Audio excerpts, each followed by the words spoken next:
जो ये शायरी सुनाते हैं, तब तुम लोग जो बातें करते हो ना बेटा, जैसे तुम लोगों की एज में, मुझे नहीं पता किसी ने तुम्हें समझाया कि नहीं समझाया, लेकिन मुझे ऐसा लगता है बीइंग अ टीचर ये मेरी जिम्मेदारी है, मैं तुम लोगों को इस बारे में बता दूं थोड़ा सा, क्योंकि मैंने जीवन के कई पड़ाव तुमसे ज़्यादा, प्यार मोहब्बत, ये किसी के प्रति लगाव, इंटीमेसी, ये बिल्कुल नेचुरल प्रोसेस है। इसमें ऐसा नहीं है कि सिर्फ तुम ही इस उम्र से गुजर रहे हो, तुम्हारे पेरेंट्स, तुम्हारे दादा दादी, हम, अब अगली पीढ़ी तुम, ये एक एहसास है। लेकिन ये खूबसूरत एहसास बेटा कई लोग बहुत गलत तरीके से सोसाइटी में पेश करते हैं। जैसे इंटीमेसी होना, किसी के प्रति लगाव होना, किसी को हम बहुत ज़्यादा पसंद करते हैं, ये खूबसूरती भरे एहसास हैं। और जिसके अंदर प्यार है ना, वो कभी गलत नहीं चल सकता बेटा, जिसको हम रियल में प्यार कहते हैं। प्यार का मतलब ये नहीं कि आप किसी के प्रति फिजिकली एक अट्रैक्शन फील कर रहे हैं। प्यार का मतलब है आप उस इंसान की खूबसूरती को महसूस कर रहे हैं और आप उसको एक अच्छा इंसान बनने में मदद कर रहे हैं। इंसान का मतलब होता है मानवता के लिए जीना, समाज के लिए कुछ बेहतर करना। तो असली प्यार वो है जो आपको आपका बेहतर वर्जन बना दे।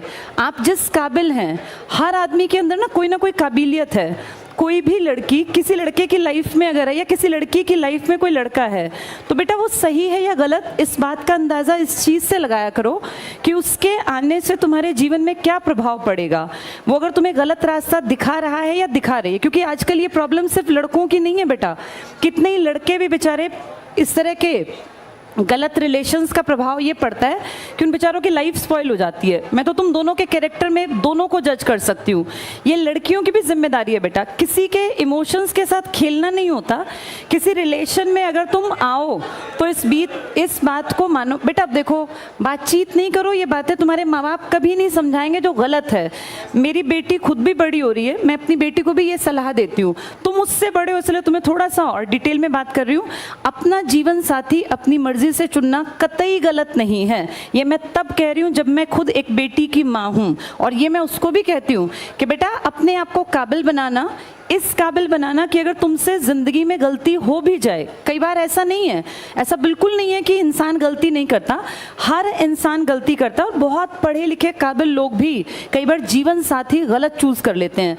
तो इसका ये मतलब नहीं कि अपनी ज़िंदगी को नरक बना के काट दें, लेकिन जब आप अपने जीवन साथी का चयन करें तो इस बात का ध्यान रखें कि ये ज़िंदगी सिर्फ 2 दिन की नहीं है।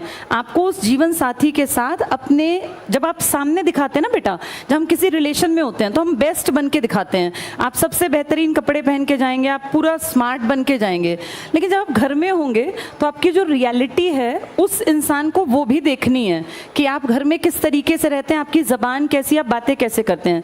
तो इसलिए किसी रिलेशनशिप में जब आओ तो इस बात को समझ के आना कि ये 4 दिन निभाने का रिश्ता नहीं है, ये ज़िंदगी भर निभाना है। और इसके बाद आपकी जो अगली पीढ़ी तैयार होगी, आप दोनों के अंदर वो गुण होने चाहिए जो अच्छे इंसान हम समाज को देके जाएं।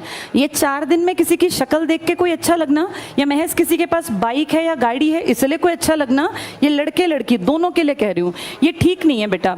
ठीक ये है कि मैं खुद काबिल बनूं, ये सब लड़कियों के लिए लड़कों के लिए भी है। अपने आप को काबिल बनाओ। एक काबिल जीवन साथी अगर नहीं है, कोई काबिल कोई पैदा तो नहीं होता, सब बनते हैं।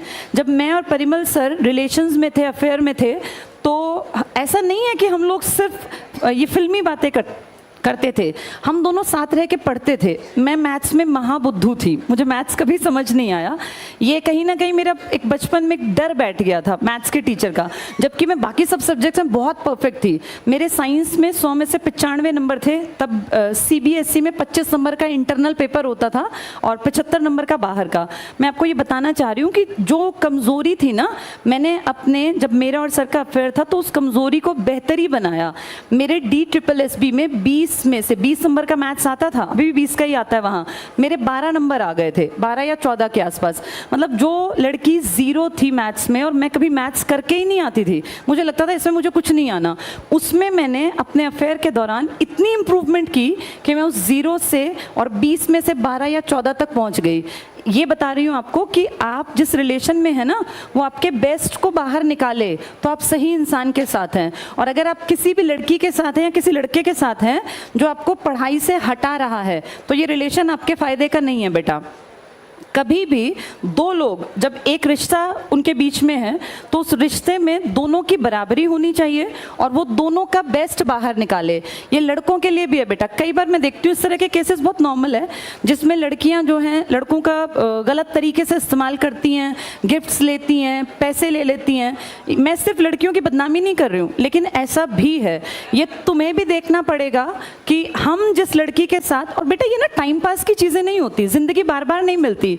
ये 20 से लेके और 25 साल तक आपका करियर बिल्डिंग का भी टाइम होता है मेन, और इसी टाइम पे एक नेचुरल प्रोसेस है, आपको ऑपोजिट जो भी होगा वो पसंद भी आएगा। तो इस चीज़ में एक बैलेंस बना के चलना आपकी जिम्मेदारी है। लड़कियां किसी भी रिश्ते में तब बंधें जब वो उसको निभा सकें। ऐसा ना हो आप किसी के साथ बहुत ज़्यादा इंटीमेसी में है, रिलेशन में है, फिर जब आपको एक स्टेज पे आके आप कहें कि नहीं मुझे अपने पेरेंट्स के अकॉर्डिंग चलना पड़ेगा। पेरेंट्स के अकॉर्डिंग चलने में बुराई नहीं है, पर बेटा किसी भी रिश्ते में किसी को इतना हद तक इन्वॉल्व ना करना जिससे उसके परिवार का जीवन तबाह हो। कई बार ऐसा सुनने में आता है किसी लड़के ने सुसाइड कर लिया। किसी लड़की के लिए मरने की किसी को जरूरत नहीं है, ना ही किसी, लड़कियां वैसे मरती भी नहीं है, लड़के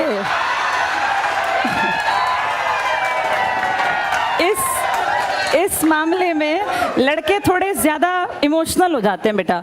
जैसे कई बार हम सोचते हैं कि लड़कियां इमोशनल हैं, लड़के भी बहुत इमोशनल होते हैं। और मैंने तो लड़कों को अपने लाइफ में हर रूप में देखा, पिता के रूप में, भाई के रूप में, हस्बैंड के रूप में, बेटे के रूप में। इसलिए मैं बता रही हूँ कि किसी के इमोशंस के साथ खिलवाड़ नहीं करना चाहिए। पहले ये कहानी सिर्फ लड़कों के बाट पर थी कि लड़के ऐसा करते हैं, लेकिन आज हम देखते हैं बहुत सारे रिलेशंस में लड़कियां भी गलत हैं।